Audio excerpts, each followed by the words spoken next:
Con Jesús Callejo, por supuesto. Muy buenas, Jesús. ¿Qué tal, Bruno? ¿Qué tal, Silvia? Muy buenas noches. Bueno, Jesús, hablamos de un personaje fascinante, bueno, más bien de sus investigaciones y de lo que propone, pero en primer lugar hay que hablar del personaje que es Rupert Sheldrake, que dentro de las investigaciones más alternativas, pero dentro del campo de la ciencia, es uno de los personajes más representativos, desde luego, que hay en el momento y en el ámbito académico.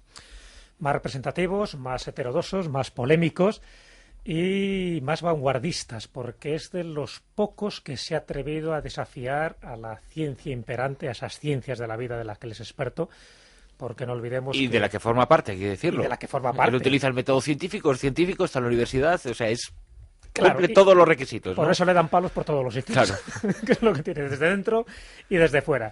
Porque, bueno, es conocido por ser biólogo, pero él estudió ciencias naturales en la Universidad de Cambridge, filosofía en Harvard y se doctoró en bioquímica de nuevo en la Universidad de Cambridge. Es decir, que conoce muchos de los palos de la ciencia, sabe muy bien lo que se cuece, pero le pasó algo muy significativo en los años después de doctorarse, en los años en los que él estaba ya impartiendo sus enseñanzas, y es un viaje a la India. Es decir, hasta ese momento, pues bueno, mantenía las teorías ortodoxas que se establecían en esos campos que él estudió y desarrolló también. Y de hecho era uno de los de las mentes más brillantes que había en aquel momento en Gran Bretaña. Se va a la India, está una larga estancia, donde curiosamente se hace amigo de varios personajes de la mística hindú, como era Krishnamurti. Por cierto, también David Bohm se hizo muy amigo de Krishnamurti, que es el padre de la teoría holográfica cuántica, y eso le cambió la vida. O por lo menos le cambió la perspectiva de la realidad. Cuando regresa, descubre la existencia de una forma alternativa de pensamiento, igualmente válida, y se acerca a una nueva concepción de la biología y de la evolución. Es decir, incorpora una visión holística de las ciencias. Es como que abre su mente, de alguna manera. Abre su mente. Y eso lo desarrolla luego en las obras que empieza a publicar. De hecho, la primera obra que él publica, la que le genera fama, pero también controversia, es la que publica en el año 1981, que se titula Una nueva ciencia de la vida, ya el título te lo está diciendo, la hipótesis de la causación formativa. En otras palabras, es la de la resonancia mórfica, esa que hemos dicho más de una vez, tanto en monográficos como en tertulias. Que es, digamos, la base de su teoría. Lo que ocurre es que todas sus teorías y todos sus planteamientos están fundamentados en una práctica, están fundamentados en investigaciones para las que ha usado, en el buen sentido de la palabra, desde luego, multitud de personas, multitud de voluntarios, hablamos de miles en ocasiones, que se han sometido a sus estudios, que se han sometido a sus controles y a su vigilancia para saber si existían formas de percibir la realidad y lo que ocurría más allá de la que existen a través de los 5 sentidos, ¿no? Y él ha efectuado multitud de experimentos que le han llevado a la conclusión de que efectivamente, que es así. Y luego, a partir de ahí, él ha elaborado su hipótesis, su teoría, que ya no es el sexto sentido, él va un poquito más allá, ¿no? Sí, va al séptimo. Exacto. Exactamente, sí, ahí es un poco esa última etapa de su evolución científica, que se está acercando mucho a esa mística oriental, donde la percepción de la realidad como un todo, donde siempre se basa un poco en esa gran teoría suya del campo morfogenético. En el fondo, lo que dice es que todos, de alguna forma, estamos unidos. Lo que es una especie, en este caso la especie humana, están unidos por una serie de lazos invisibles, y en ese campo mórfico hay resonancias que cuando un individuo adquiere una cierta habilidad, automáticamente otros individuos parece que tienen más facilidad de aprender esa habilidad. Lo que pasa es que él no solo lo extiende a la raza humana, sino también a los animales. Exactamente. Claro, y también ahí hace experimentos. Pues digo que hay que partir un poco de esa primera base en la que luego va desarrollando distintas hipótesis, teorías, algunas, evidentemente, dentro del campo de la filosofía, y otros sí que lo ha experimentado, como decías, Bruno, con personas, es decir, tanto en este caso, personas humanas, y otras con animales, con mascotas, para saber si esa mente extendida, como realmente es el título, es decir, una de las últimas obras, no la última, porque la última, luego si queréis lo comentamos, va sobre, ni más ni menos, que la física de los ángeles, es decir, sobre otro tipo de conciencia muy interesante, y a mí desde luego me parece genial que alguien de su altura y de su cualificación académica pues aborde temas que para otras personas, para otros biólogos, para otros científicos en general, pues están relegados siempre al campo de lo prohibido, de lo maldito o de la pura ficción, como así se lo han achacado algunos de sus colegas. En estos últimos años, me refiero desde el año 2005 en adelante, en el 2005 es cuando publica El séptimo sentido, La mente extendida, con lo cual ya nos está hablando un poco en la línea en el que él quiere desarrollar esta teoría. Y esta teoría, ya digo, y dentro de ese ostracismo en el que le han sometido muchísimas personas, es porque está hablando ni más ni menos de fenómenos como la telepatía, la telequinesis, en fin, otras manifestaciones paranormales, y él lo intenta justificar, ya digo, con distintos experimentos, diciendo que va más allá del sexto sentido. Es la sensación esa de que te sientes observado, y que te sientes observado dentro de ese campo mórfico que él lo define, porque estamos interactuando, es decir, como si hubiera una especie de entrelazamiento cuántico por utilizar la física cuántica, que él también... Pero en cierto modo él está hablando muy parecido, con otras palabras, pero en el fondo está llegando a conclusiones muy similares a las que llegan algunos físicos cuánticos de vanguardia que presentan lo mismo. Ahora cuando hablabas de el sentirse observado, él efectuó una serie de experimentos que me parecieron fascinantes en centros comerciales, con clientes de centros comerciales, a los cuales... A algunos de ellos se les sometía a vigilancia a través de las cámaras de seguridad. A una vigilancia activa, no a la pasiva, porque las cámaras de seguridad están siempre apuntando en una dirección, pero pueden dirigirse. Y cuando esas cámaras estaban vigilando a alguno de los individuos, bueno, pues se establecía todo un proceso. Al final de ese proceso se le preguntaba al individuo si era capaz de haber percibido que había sido vigilado especialmente. Y descubría que sí, que existía la percepción por parte de los individuos que estaban ahí de que habían sido especialmente vigilados durante su tiempo. En algunos casos, y él lo efectuó con cientos de personas, lo suficientemente amplio el espectro de gente como para que se rompieran las normas estadísticas. Y se rompieron esas normas estadísticas. Esto puede decirse, o puede traducirse al lenguaje un poco coloquial, como señalar que la intuición a veces no es solamente un chispazo de miedo, de reflejo, de sensación, no, sino que es un chispazo de algo que nos está informando de lo que es real, ¿no? Totalmente. Además, va más allá de la intuición. Ya te digo que habla de esa telepatía, incluso podría explicar determinados fenómenos paranormales que en principio, ya digo, parece que están relegados a ese otro campo prohibido y casi marginado, ¿no?, por los científicos avant la lettre. Sin embargo, lo que hace Rupert Sheldrake es meterse de lleno en este campo de la conciencia, porque en el fondo ahí ya él sabe que la realidad y la conciencia están muy unidos. Hasta el punto de que en esta última teoría, una de las últimas teorías, la teoría de la mente extendida, es muy llamativo, y un poco lo explico para luego entrar de lleno en este tipo de experiencias que ha hecho con personas como la que tú decías, Bruno, y alguna experiencia más que voy a contar de telepatía telefónica, que también la ha realizado, y que luego tiene que ver también por extensión con los animales, para que nos demos cuenta que las especies en general siempre están unidas. ¿Qué es lo que dice básicamente la teoría de la mente extendida? Dice que la mente no es tan solo la actividad del cerebro, sino que este es el sustento físico a través del cual se puede manifestar la mente.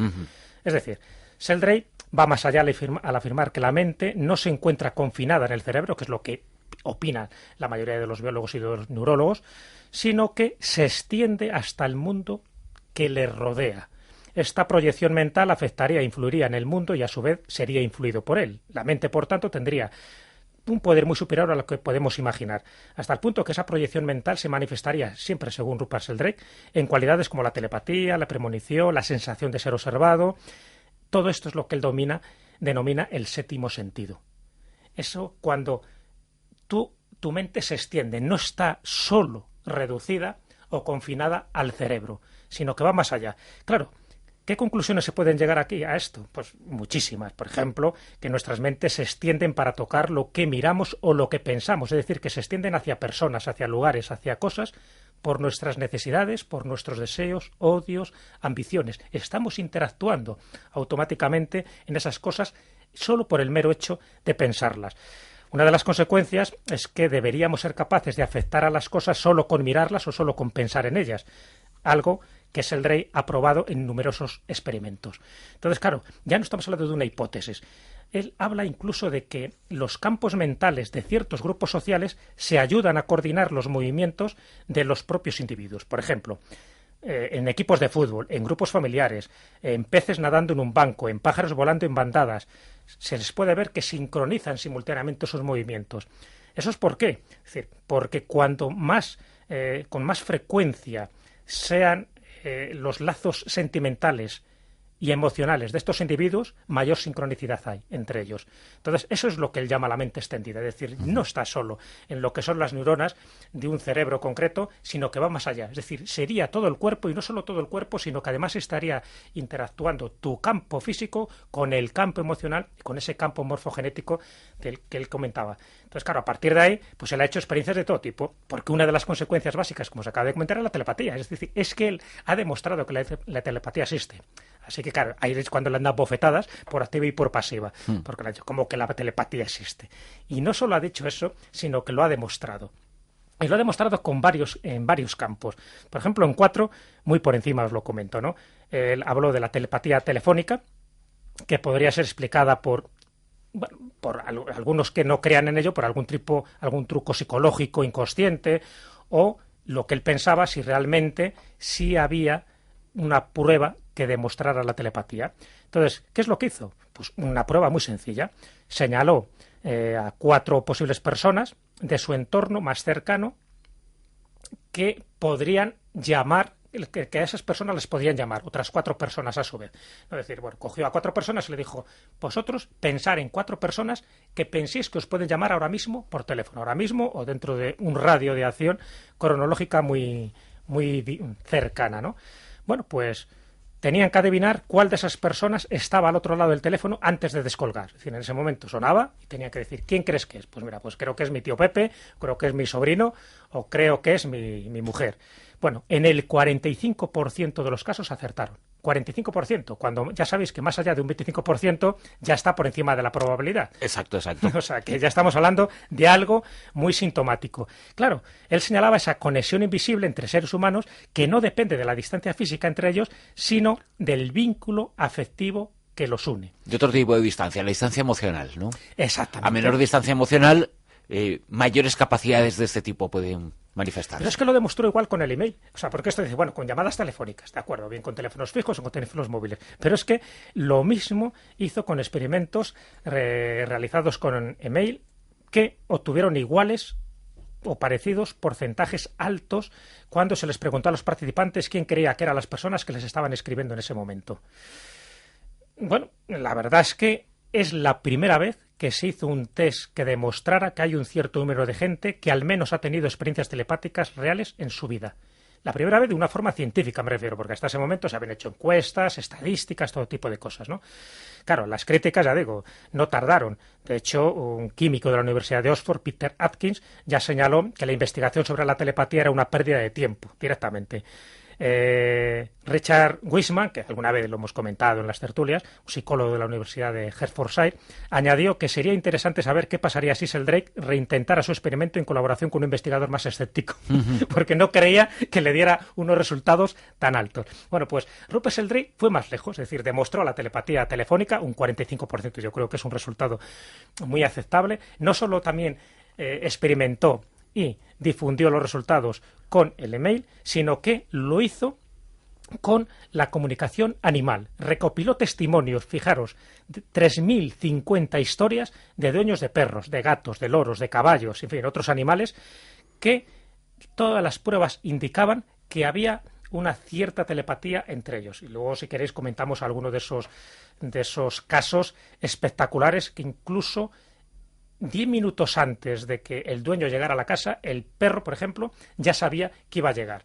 Pero incluso estando a bastantes kilómetros de distancia, solo con la intención, no cuando ya se estaba poniendo en camino, sino que se demostró que solo con la intención que tenía el dueño de regresar a la casa, el perro ya lo estaba notando. Con lo cual se anulaba cualquier otra hipótesis a propósito que se ha hablado mucho de las enormes capacidades sensoriales, digamos, normales, olfativas de los perros o de los gatos o visuales o percibir determinadas cosas que sabemos que los perros, los gatos, por señalar dos animales domésticos, quizá los que más se tienen, pueden llegar a tener. En este caso no, era la intención, y la intención sí que no genera ningún tipo de reflejo que pueda ser captado por los animales domésticos de ninguna forma, ¿no? No, claro, porque ya te digo, va más lejos. Ya no es la sensación esa, pues bueno, eso lo noto yo, por ejemplo, con mi perro. Es decir, poco antes ya de llegar a casa o alguien de mi familia, pero ya empieza a revolucionarse. Pero bueno, sí es cierto que a lo mejor está muy cerca de allí, ya está metiendo a lo mejor la llave en lo que es la cancela, lo va notando. Pero es que aquí estamos hablando de experimentos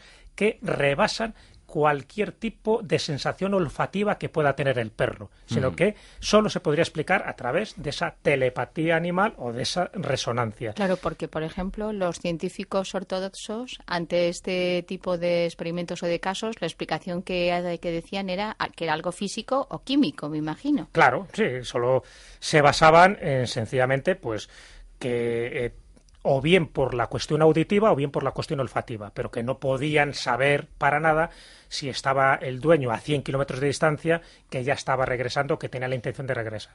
Siempre eso había quedado en ese campo un poco de la parapsicología, en fin, de unos cuantos que querían investigar ese terreno, pero que normalmente no estaban dentro de un campus académico para poder poner sobre el tapete todo este tipo de formulaciones. Rupert Sheldrake, como ya es lo bueno, por eso digo que me encanta este hombre, porque ya no le importan ese tipo de críticas. Es decir, él tiene un concepto de la vida o de una visión holística de la realidad y, por lo tanto, va camino a intentar demostrar lo que él quiere. Es decir, y lo que él quiere es, y lo que él siente, ¿no? Por un poco por sus experiencias, no es que solo hay un sexto sentido, sino que hay un séptimo sentido, que hay unas conciencias superiores a la humana. Y cuando él habla de eso, que es una de las cosas que manifiesta, por ejemplo, en su último libro, que todavía no ha sido traducido al español, un libro que ha escrito junto con Matthew Foss, es que hay otro tipo de conciencias que estarían por encima de una especie concreta, de la especie humana, de una especie animal o de una especie vegetal, que incluso el propio planeta, Gaia, es decir, ahí se aproxima mucho a las teorías de James Lovelock, también podría tener una consciencia, pero va más lejos, incluso el sistema solar, incluso el Sol, una galaxia. Es decir, que aquello que las distintas tradiciones, tanto en Oriente como en Occidente, dicen que hay seres superiores a nosotros, por ejemplo, ángeles en la cosmovisión judeocristiana, que él dice que podría ser y que podrían participar dentro de esta misma filosofía o esta teoría que él habla de esos campos morfogenéticos, porque si eso se aplica a especies o a campos más o menos limitados que se transmiten información, ahí no hay una transmisión de energía, ahí no hay transmisión de otro tipo de cosas, sino una especie de información a través de esa especie de resonancias mórficas, ¿por qué no se puede hacer en otros campos de conciencias? Es decir, en otras palabras, ¿por qué no admitir que pueda haber ángeles tal como anuncian algunas de esas tradiciones religiosas? Pueden cambiar los nombres, pueden cambiar las formas, pueden cambiar los arquetipos, pero lo que él sí está convencido es que ese tipo de conciencias, de alguna forma, han sido un leitmotiv por parte de muchas culturas, de muchas civilizaciones y, por supuesto, de muchas religiones, y que encajarían perfectamente en lo que él quiere desarrollar, en esta teoría que, ya digo, abarcaría todos los campos del conocimiento. Lo que pasa que, si bien en las otras teorías que él ha expuesto sí ha podido realizar experimentos, en este último libro ahí ya lo tiene muchísimo más difícil. Evidentemente, claro. Aquí lo que él hace no es demostrar, sino más bien explorar la posibilidad de que las tradiciones religiosas no necesariamente están equivocadas cuando habla de conciencias superiores a la del hombre.